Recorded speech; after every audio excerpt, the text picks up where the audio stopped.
അസ്സലാമു അലൈക്കും വറഹ്മത്തുള്ളാഹി തആല വബറകാത്തു. 22-ാം യൂണിറ്റിലെ മൂന്നാമത്തെ ഭാഗമാണ് നമുക്ക് നോക്കാനുള്ളത്. ഈ ഭാഗത്തിൽ അലി അഹമ്മദ് ബാക്കസീറിനെ കുറിച്ചാണ് നാം പറയുന്നത്. അദ്ദേഹം വളരെയധികം പ്രസിദ്ധനായിട്ടുള്ള ഒരു ഡ്രാമ റൈറ്ററും അതുപോലെ തന്നെ നോവലിസ്റ്റുമാണ്. 20-ാം നൂറ്റാണ്ടിലെ അറേബ്യയിൽ ഉണ്ടായിരുന്ന മുസ്ലിം സാഹിത്യകാരന്മാരിൽ പ്രധാനപ്പെട്ട അറിയപ്പെട്ട ഒരു വ്യക്തിത്വമായിരുന്നു അദ്ദേഹം. അദ്ദേഹത്തിന് ഒരുപാട് കൃതികളുണ്ട്, ഒരുപാട് നോവലുകളും അതുപോലെ തന്നെ കവിതകളും ഡ്രാമകളും നാടകങ്ങളും എല്ലാം അദ്ദേഹം എഴുതിയിട്ടുണ്ട്. 1910 ഡിസംബർ 21 ഇന്തോനേഷ്യയിലെ സോറാബായ എന്ന് പറയുന്ന ഒരു സ്ഥലത്തായിരുന്നു അദ്ദേഹം ജനിച്ചിരുന്നത്. അദ്ദേഹത്തിൻ്റെ മാതാപിതാക്കൾ ഹദറമീങ്ങളായിരുന്നു. അവർ ഇന്തോനേഷ്യയിലേക്ക് പിന്നീട് പലായനം ചെയ്തു വന്നിട്ടുള്ള ആളുകളാണ്. സാഹിത്യവും വിജ്ഞാനവും ഒക്കെ നന്നായി പ്രോത്സാഹിപ്പിക്കുന്ന ഒരു വീട്ടിലായിരുന്നു അദ്ദേഹം വളർന്നിരുന്നത്. അതുപോലെ തന്നെ വലിയൊരു ഇസ്ലാമിക് ഫാമിലി ആയിരുന്നു അവരുടേത്. അവരുടെ ഫാമിലി യമനിലെ അറിയപ്പെടുന്ന കിന്തി ഗോത്രത്തിൽപ്പെട്ടതാണ്. അങ്ങനെ അദ്ദേഹം തൻ്റെ ഉപ്പയിൽ നിന്ന് ഖുർആൻ പഠിക്കുകയും അതുപോലെ തന്നെ അദ്ദേഹത്തിൽ നിന്ന് അറബി ഭാഷ പഠിക്കുകയും ചെയ്യുന്നുണ്ട്. പിന്നീട് 1969 ഒരു റമദാന്റെ തുടക്കത്തിലായിരുന്നു കാർഡിയാക് അറസ്റ്റ് മൂലം അദ്ദേഹം വഫാത്താവുന്നത്. അദ്ദേഹത്തിൻ്റെ വസിയത്ത് പ്രകാരം മഖ്ബറത്ത് ഇമാം ഷാഫി ആ ഒരു ഖബർസ്ഥാനിൽ ആ ശ്മശാനത്തിൽ അദ്ദേഹത്തെ മറമാടുകയും ചെയ്തു. അദ്ദേഹത്തിൻ്റെ ജീവിതം, അദ്ദേഹത്തിൻ്റെ വൈജ്ഞാനികമായിട്ടുള്ള ജീവിതം നോക്കുകയാണെങ്കിൽ അദ്ദേഹത്തിന് 10 വയസ്സുള്ളപ്പോഴായിരുന്നു അദ്ദേഹത്തിനോട് കൂടെ അദ്ദേഹത്തിൻ്റെ സഹോദരന്മാരെയും കൂട്ടി അദ്ദേഹത്തിൻ്റെ ഉപ്പ യമനിലേക്ക് തിരിക്കുന്നത്. യമനിലുള്ള വലിയ വലിയ ഉസ്താദുമാരുടെ അടുക്കൽ നിന്ന് പഠിക്കാനായിരുന്നു അദ്ദേഹം യമനിലേക്ക് പോയിട്ടുണ്ടായിരുന്നത്. അദ്ദേഹത്തിൻ്റെ അദ്ദേഹത്തിൻ്റെ പിതൃവ്യനായിട്ടുള്ള മുഹമ്മദ് ബാക്കസീർ അദ്ദേഹം വലിയൊരു പണ്ഡിതനും അതുപോലെ തന്നെ ഖാദിയൊക്കെ ആയിരുന്നു. അദ്ദേഹത്തിൻ്റെ അടുക്കൽ വലിയൊരു ലൈബ്രറി ഉണ്ടായിരുന്നു. ഇത് ബാക്കസീറിനെ ഒരുപാട് വൈജ്ഞാനികമായ മേഖലയിലേക്ക് തിരിയാൻ അതിലേക്ക് പ്രവേശിക്കാൻ ഒരുപാട് സഹായിച്ചിട്ടുണ്ട്. വളരെ ചെറുപ്പത്തിൽ തന്നെ അദ്ദേഹത്തിൽ കവിത എഴുതാനുള്ള കഴിവുണ്ട് എന്ന് അദ്ദേഹം മനസ്സിലാക്കിയിരുന്നു. 13-ാം വയസ്സിലാണ് അദ്ദേഹം ആദ്യമായിട്ട് കവിത എഴുതുന്നത്. അതുപോലെ തന്നെ അദ്ദേഹം പഠനത്തിനും വളരെയധികം മിടുക്കനായിരുന്നു. അദ്ദേഹത്തിൻ്റെ ക്ലാസ്സിൽ എല്ലാ സമയത്തും അദ്ദേഹം തന്നെയായിരുന്നു ഫസ്റ്റ് റാങ്കൊക്കെ ഉണ്ടായിരുന്നത്. വളരെ കുറഞ്ഞ കാലഘട്ടത്തിൽ തന്നെ അദ്ദേഹം ഒരുപാട് ഇൽമുകൾ കരസ്ഥമാക്കി. അങ്ങനെ അദ്ദേഹം 20 വയസ്സായപ്പോഴേക്കും അദ്ദേഹം പഠിപ്പിക്കാനും ടീച്ചിങ്ങിനും ആരംഭിച്ചിട്ടുണ്ട്. അദ്ദേഹം വളരെ നേരത്തെ തന്നെ എന്ത് ചെയ്യുന്നുണ്ട്, വിവാഹം ചെയ്യുന്നുണ്ട്. പക്ഷേ നിർഭാഗ്യമെന്ന് പറയട്ടെ, വൈകാതെ തന്നെ അദ്ദേഹത്തിൻ്റെ ഭാര്യ മരണപ്പെടുകയും ചെയ്യുന്നുണ്ട്. പിന്നീട് അദ്ദേഹം 1931 ഹദർമൗത്തിലേക്ക് പോകുന്നു. പിന്നീട് അദ്ദേഹം സോമാലിയയിലേക്കും ഹബഷയിലേക്കൊക്കെ യാത്ര ചെയ്യുന്നുണ്ടെങ്കിലും ഹിജാസിലാണ് പിന്നീട് അവസാനം അദ്ദേഹം എത്തിപ്പെട്ടിട്ടുള്ളത്. അവിടെ വെച്ചായിരുന്നു അദ്ദേഹത്തിൻ്റെ പ്രധാനമായിട്ടുള്ള ആദ്യത്തെ കൃതികൾ ആ ഒരു കാവ്യനാടകം, അതിൻ്റെ പേര് ഹമാമും ഫിൽ അഹ്കാഫ് എന്നായിരുന്നു. അതുപോലെ തന്നെ അദ്ദേഹത്തിൻ്റെ വളരെ പ്രസിദ്ധമായിട്ടുള്ള ബുർദ പോലെയുള്ള സുദീർഘമായിട്ടുള്ളൊരു കാവ്യവും. ഇത് രണ്ടും അദ്ദേഹം ഹിജാസിൽ വെച്ചായിരുന്നു രചിച്ചത്. പിന്നീട് 1934 അദ്ദേഹം മിസ്രിലേക്ക് പോയ സമയത്ത് അവിടെ വെച്ചത് അത് രണ്ടും പബ്ലിഷ് ചെയ്യുകയും ചെയ്തു. 1939 കൈറോയിൽ അദ്ദേഹം അഡ്മിഷൻ എടുക്കുകയും അവിടെ നിന്ന് ഇംഗ്ലീഷ് ഡിപ്പാർട്ട്മെൻറ്റിൻ്റെ ലിറ്ററേച്ചർ ലൈസൻസ് അദ്ദേഹത്തിന് കരസ്ഥമാവുകയും ചെയ്തു. പിന്നീട് അദ്ദേഹത്തിന് മാഹദു തർബിയത്തി ലിൽ മുഅല്ലമീൻ എന്ന് പറയുന്ന ആ ഒരു ഇൻസ്റ്റിറ്റ്യൂഷനിൽ നിന്ന് 1940 ഒരു ഡിപ്ലോമയും അദ്ദേഹത്തിന് കിട്ടി. അതോടുകൂടെ നാം ചേർത്തി പറയേണ്ട മറ്റൊരു കാര്യം, അദ്ദേഹത്തിൻ്റെ മാതൃഭാഷയായിട്ടുള്ള അറബിയോട് കൂടെ തന്നെ ഇംഗ്ലീഷിലും ഫ്രഞ്ചിലും മലായി ഭാഷയിലൊക്കെ വളരെയധികം പ്രാവീണ്യമുള്ള ഒരു വ്യക്തിത്വമായിരുന്നു. പിന്നീട് അദ്ദേഹത്തിൻ്റെ സാഹിത്യ ജീവിതം നോക്കുകയാണെങ്കിൽ അദ്ദേഹം സാഹിത്യത്തിൽ ഒരുപാട് നേട്ടങ്ങൾ നേടിയിട്ടുണ്ട്. അദ്ദേഹം ആദ്യം കവിതകൾ എഴുതി തുടങ്ങുകയും പിന്നീട് പദ്യ നാടകങ്ങളും പിന്നീട് ഗദ്യ നാടകങ്ങളെല്ലാം അദ്ദേഹം എഴുതാൻ തുടങ്ങിയിട്ടുണ്ട്. പിന്നീടാണ് അദ്ദേഹം ഹിസ്റ്റോറിക്കലായിട്ടുള്ള ഒരുപാട് നോവലുകൾ എഴുതാൻ തുടങ്ങുന്നത്. അദ്ദേഹത്തിൻ്റെ നാടകങ്ങൾ വെച്ച് നോക്കുമ്പോൾ അദ്ദേഹം വളരെ കുറച്ച് നോവലുകൾ എഴുതിയിട്ടുള്ളൂ. പക്ഷേ ആ നോവലുകളൊക്കെ ജനങ്ങളുടെ മനം കവരുന്ന രീതിയിലുള്ള നോവലുകളായിരുന്നു. ഈ കാലത്ത് തന്നെ അദ്ദേഹത്തിൻ്റെ സാഹിത്യപരമായിട്ടുള്ള കാര്യങ്ങളെല്ലാം ചർച്ച ചെയ്യാൻ അദ്ദേഹത്തിന് ചങ്ങാതിമാരുണ്ടായി. നജീബ് മഹ്ഫൂദും അതുപോലെ തന്നെ അബ്ദുൽ ഹമീദ് ജൗഹദുസ്സാറും അദ്ദേഹത്തിൻ്റെ ചങ്ങാതിമാർ. പിന്നീട് അബ്ദുൽ ഹമീദ് ഈ യുവാക്കളായിട്ടുള്ള സാഹിത്യകാരന്മാരുടെ കൃതികളെല്ലാം പബ്ലിഷ് ചെയ്യാൻ വേണ്ടിയിട്ട് ഒരു ലജനത്തു നഷ്ർ ലിൽ ജാമിഅയ്യിൻ എന്ന് പറയുന്ന അഥവാ ഇവരുടെ ഒരു പബ്ലിക്കേഷൻ കൗൺസിൽ അദ്ദേഹം തുടങ്ങുന്നുണ്ട്. ആ സമയത്ത് ഇവർ രണ്ടുപേരും അതിൽ പങ്കാളിയാകുന്നുമുണ്ട്. പിന്നീട് ഇവരെല്ലാം ഈ ഒരു ട്രെൻഡിനനുസരിച്ച് ഹിസ്റ്റോറിക്കൽ നോവലുകൾ എഴുതാൻ തുടങ്ങിയിട്ടുണ്ട്. അവർ കൂടുതലായിട്ടും ഈ സാഹിത്യപരമായിട്ടുള്ള ഹിസ്റ്റോറിക്കൽ സാഹിത്യത്തിൽ കൂടുതൽ ഫോക്കസ് നൽകുകയും അതുപോലെ തന്നെ ഹിസ്റ്റോറിക്കലായിട്ടുള്ള ഒരുപാട് ക്യാരക്ടറുകളെ ഉണ്ടാക്കുകയും ചെയ്തു. ഇതിൻ്റെ എല്ലാം ഫലമായി അവർ 3 പേരും 3 നോവലുകളും രചിക്കുന്നുണ്ട്. സഹാർ അഹ്മസു ബത്തുൽ ഇസ്തിഖ്ലാൽ എന്ന് പറയുന്ന ഒരു നോവലും അതുപോലെ തന്നെ നജീബ് മഹ്ഫൂദ് ആണെങ്കിൽ റാദോബീസ് എന്ന് പറയുന്ന നോവലും ബാക്കസീർ സലാമത്തുൽ ഖിസ്സ എന്ന് പറയുന്ന ഒരു നോവലും പബ്ലിഷ് ചെയ്യുകയുണ്ടായി. അതിൽ നജീബ് മഹ്ഫൂദും ബാക്കസീറും ജായിസു സയ്യദത്ത് ഖുവ്വത്തുൽ ഖുലൂബുൽ ദമർദാഷിയ എന്ന് പറയുന്ന ഒരു അവാർഡ് അവർക്ക് ലഭിക്കുകയും ചെയ്തു. അവർ രണ്ടുപേരും കൂടെ അതിൻ്റെ ആ ഒരു വില അവർ രണ്ടുപേരും പങ്കിട്ടെടുക്കുകയും ചെയ്തു. പിന്നീട് നമുക്ക് പറയാനുള്ളത് ബാക്കസീറിന്റെ പ്രധാനമായിട്ടുള്ള കൃതികളാണ്. ഒന്ന് സലാമത്തുൽ ഖസ്, രണ്ട് എന്താണ് വാ ഇസ്ലാമ, മൂന്ന് ലൈലത്തുൻ നഹർ. ആ ഒരു മൂന്നെണ്ണം പഠിച്ചു വെച്ചാൽ മതിയാവും. പിന്നീട് ഇവിടെ ബാക്കസീറിന്റെ ഒരു പ്രസിദ്ധമായിട്ടുള്ള വാസലാമയിൽ നിന്നുള്ള ഒരു ഭാഗം കൊടുത്തിട്ടുണ്ട്. നമുക്ക് അതിൻ്റെ ഒരു ആശയം കൂടെ നോക്കി പോവാം. ആദ്യം കഥ തുടങ്ങുന്നത് സുൽത്താൻ ജലാലുദ്ദീൻ ഒരു രാത്രിയിൽ അദ്ദേഹത്തിന്റെ പിതൃവ്യന്റെ പുത്രനായിട്ടുള്ള അദ്ദേഹത്തിന്റെ എളാപ്പയുടെ മകനായിട്ടുള്ള അമീർ മംദൂദിനോട് കൂടെ ചെസ് കളിച്ചിരിക്കുകയാണ്. ഈ അമീർ മംദൂദ് ഇദ്ദേഹത്തിന്റെ സഹോദരിയുടെ ഭർത്താവ് കൂടെയാണ്.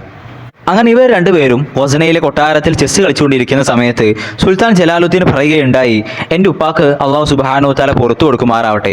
അദ്ദേഹത്തിന് ഈ മനുഷ്യത്വമില്ലാത്ത താർത്താരി ഗോത്രങ്ങളെ ബുദ്ധിമുട്ടിക്കേണ്ട ഒരാവശ്യവുമില്ലായിരുന്നു. അങ്ങനെ അദ്ദേഹം ബുദ്ധിമുട്ടിച്ചില്ലായിരുന്നെങ്കിൽ, അവരോടൊക്കെ യുദ്ധം ചെയ്യാൻ പോയില്ലായിരുന്നെങ്കിൽ, ഞാൻ ഇന്ന് ചൈനയിലെ മലകൾ അതേപോലെ തന്നെ സമനിരപ്പുകളിലൊക്കെ ഞാൻ നിങ്ങൾ അങ്ങോട്ടും ഇങ്ങോട്ടും ആനന്ദിച്ച് ചുറ്റി നടക്കുമായിരുന്നല്ലോ. അതേപോലെ തന്നെ നമ്മുടെയും ഈ താർത്താരികളുടെ ഇടയിലൊക്കെ ഒരു മറയും ഉണ്ടാകുമായിരുന്നല്ലോ. ഇത് പറഞ്ഞു അദ്ദേഹം ഉദ്ദേശിക്കുന്നത് ഇദ്ദേഹത്തിന്റെ ഉപ്പ ഈ താർത്താരികളോട് എന്താണ് യുദ്ധം ചെയ്യാൻ പോവുകയും അതിൽ പരാജയപ്പെടുകയും ചെയ്യുന്നുണ്ട്. അപ്പോൾ അദ്ദേഹത്തിന്റെ ഉപ്പ അങ്ങനെ ചെയ്തില്ലായിരുന്നെങ്കിൽ എന്ന് അദ്ദേഹം പറയാണ്. അന്നേരം മംദൂദ് ഈ സുൽത്താൻ ജലാലുദ്ദീനെ നോക്കി.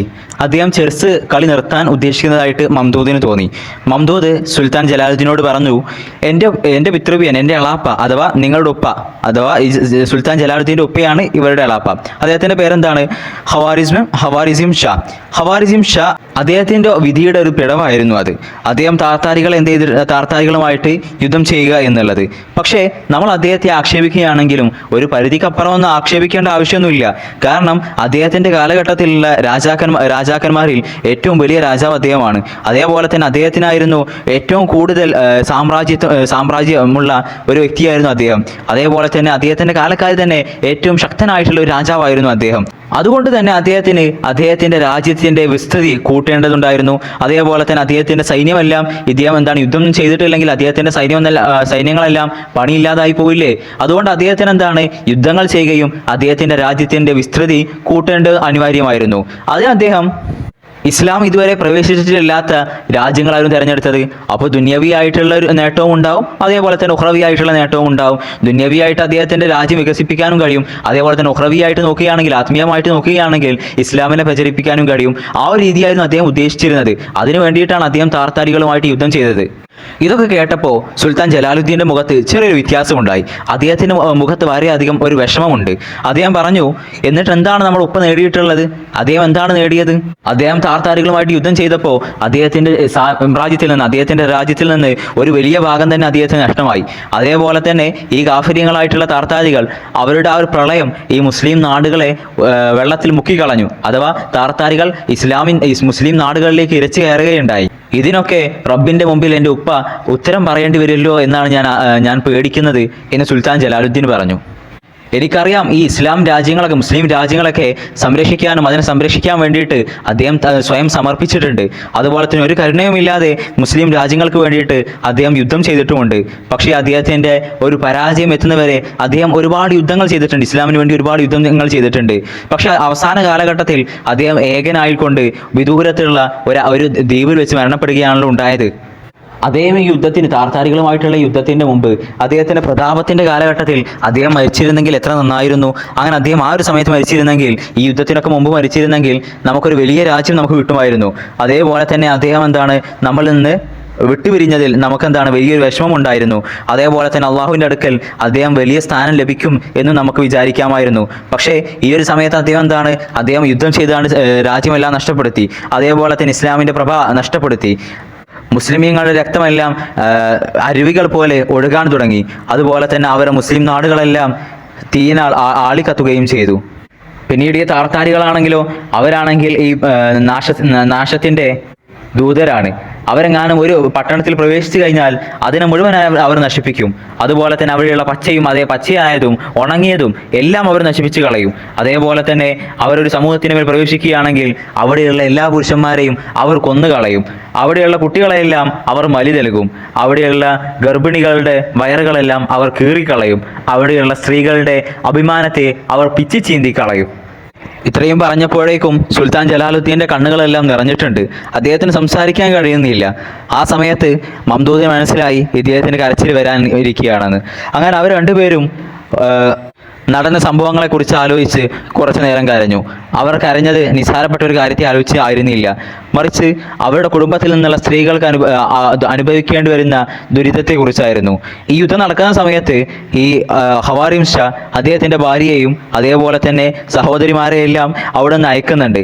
ആ അയക്കുന്ന സമയത്ത് അവരോടുകൂടെ ഒരുപാട് സമ്പത്തും ഇതുവരെ ആരും കേൾക്കാത്ത രീതിയിലുള്ള ഒരുപാട് സമ്പത്ത് ആ സ്ത്രീകളുടെ കൂടെ അയക്കുന്നുണ്ട്. കാരണം ഈ ഹവാരിസിം ഷാ താർത്താരികളോടുമായിട്ടുള്ള യുദ്ധത്തിൽ അദ്ദേഹം പരാജയപ്പെടാൻ പോവുകയാണ് അദ്ദേഹത്തിന് മനസ്സിലായി. അദ്ദേഹത്തിൻ്റെ സൈന്യമെല്ലാം ചിതറി ഓടിയിട്ടുണ്ട്. ആ ഒരു സമയത്താണ് ഈ സ്ത്രീകളെല്ലാം രക്ഷപ്പെടാൻ വേണ്ടിയിട്ട് പറഞ്ഞയക്കുന്നത്. അവരോട് കൂടെ ഒരു വലിയ സംഖ്യയും ഒരു വലിയ സമ്പത്തും അദ്ദേഹം പറഞ്ഞയക്കുന്നുണ്ട്. പിന്നീട് അവരോട് കൂടെ ഒസേൽ വെച്ച് ഒരുമിച്ച് കൂടാം എന്നായിരുന്നു അദ്ദേഹത്തിൻ്റെ പ്ലാൻ. പക്ഷേ ദുർഭാഗ്യം എന്ന് പറയട്ടെ, ഈ കാര്യമെല്ലാം താർത്താരികൾ അറിയുന്നുണ്ടായിരുന്നു. ഈ സ്ത്രീകൾ യാത്ര ചെയ്തുകൊണ്ടിരിക്കുമ്പോൾ താർത്താരികൾ അവരെ പിന്തുടരുകയും അവരെ വഴിയിൽ വെച്ച് പിടിക്കുകയും ചെയ്തു. അവരെയും അവരോട് കൂടെയുള്ള ആ സമ്പത്തിനെയെല്ലാം ചെങ്കിസ് ഖാനെ സമർഖന്ദിൽ ഉണ്ടായിരുന്ന ചെങ്കിസ് ഖാന്റെ അടുക്കലേക്ക് അയക്കുകയും ചെയ്തു.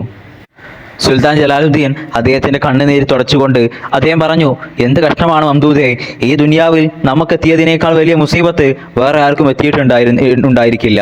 നമ്മുടെ ആ ഉയർന്ന പ്രതാപമെല്ലാം വിദൂരമായിട്ടുണ്ട്. ആ സുരക്ഷിതമായ മറയെല്ലാം വിദൂരമായിട്ടുണ്ട്.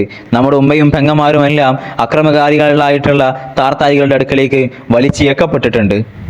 ജീവിതത്തിലെ എല്ലാ പ്രയാസങ്ങളെയും നമുക്ക് നിസ്സാരമായി കാണാം. പക്ഷേ ഇതങ്ങനെയല്ലല്ലോ. ആ ഒരു യുദ്ധത്തിന് ശേഷം നമ്മുടെ ജീവിതത്തിൽ എന്ത് സന്തോഷമാണ്, എന്ത് ആനന്ദമാണ് ഉണ്ടായിട്ടുള്ളത്. നമ്മുടെ ആ ഉമ്മമാർക്കും ആ സ്ത്രീകൾക്ക് എന്താണ് സംഭവിച്ചതെന്ന് ഞാൻ അറിഞ്ഞിരുന്നെങ്കിൽ എങ്ങനെയാണ് ആ മൃഗങ്ങൾക്കിടയിൽ അവരെല്ലാം ജീവിക്കുന്നത്.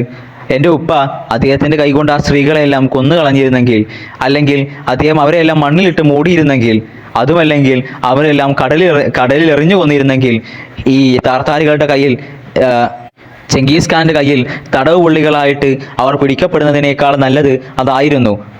അവർക്കിടയിൽ കടന്നുകൊണ്ട് നിന്ദ്യരായിക്കൊണ്ടിരിക്കുകയായിരിക്കും. ഇതെല്ലാം അറിഞ്ഞുകൊണ്ടായിരിക്കാം ഒരുപക്ഷെ എൻ്റെ ഉപ്പ ആ ദ്വീപിൽ വേദനിച്ചുകൊണ്ട് മരിച്ചതായിരിക്കാം. അന്നേരം മംദൂദ് സുൽത്താൻ ജലാലുദ്ദീനെ സമാധാനിപ്പിക്കാൻ വേണ്ടി പറയുന്നുണ്ട്, അള്ളാഹു അവരുടെ കൂടെയുണ്ട്.